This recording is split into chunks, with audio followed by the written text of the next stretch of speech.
Hi everyone, I'm Jonah Pransky, and I'm joined today by Donna Porter, Head of Amdocs Global Marketing. Donna, thanks for joining us today. Thanks, Jonah. Donna, I wanted to ask you about 4G. Why are we talking so much about 4G today?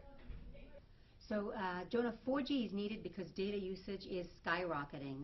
If you take a video, for example, the compound annual growth rate was around 108% until 2015, and it's actually straining the network.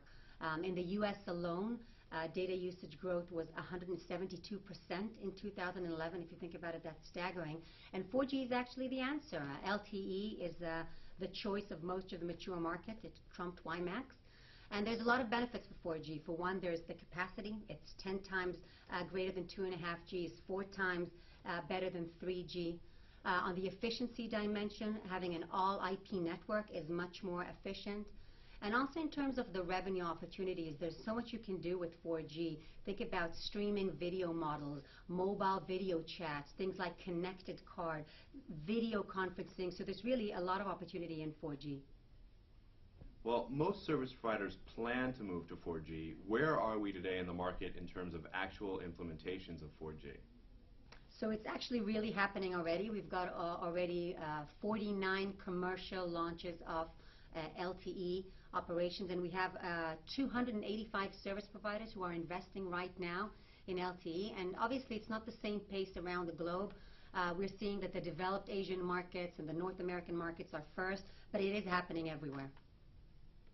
It seems like 4G is a can't-miss opportunity for service providers.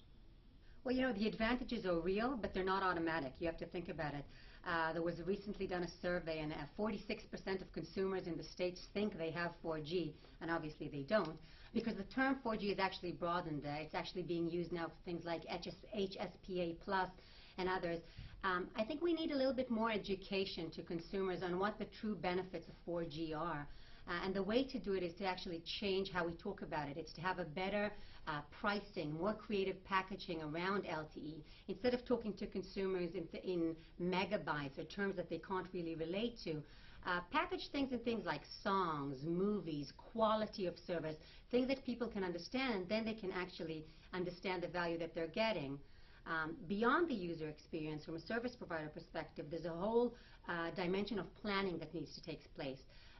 Small cell offloading, what are the network sharing options? In terms of devices, what are the backward compatibility devices alternatives?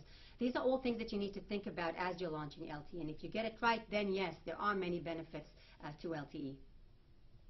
So can you give us a few examples of service providers that are providing advanced 4G-based services beyond just increased speeds? You know, there's lots of them out there right now. Verizon is talking about launching a connected car together with OnStar. They're talking about high-definition video services from the vehicle, including gaming and more sophisticated services. Aliza in the Nordics have already launched a service for business, video conferencing on the smartphones and on the tablets, high-quality video services. If you think about it, a very powerful service for enterprises, and we're going to see many more of these types of services. How can Amdocs help service providers move to 4G or LTE? We support our customers through the whole 4G life cycle. It starts with efficient network planning, to inventory and build out, to effective launch of the service. What are the monetization strategies, the pricing strategies? We actually help them throughout the life cycle. Sample solutions that we offer are in the areas of OSS, in the area of policy, of HSS, home subscriber server, billing and charging, machine-to-machine, and many others. If I were to mention maybe just 2 examples, we actually helped one of the European service providers roll out LTE, and we improved the new cell site rollout time was improved by over 75%. We reduced it from hours to just minutes, getting them to production in less than 6 months. In another provider we work with in North America, we actually helped them to dramatically reduce time to market for new types of LTE types offers to the market. So we are big believers in LTE, and we're looking forward to helping service providers get more out of it and get more adoptions from the users in the market. Donna, thank you so much for joining us today. It was a real pleasure. Thanks a lot. Good to be here.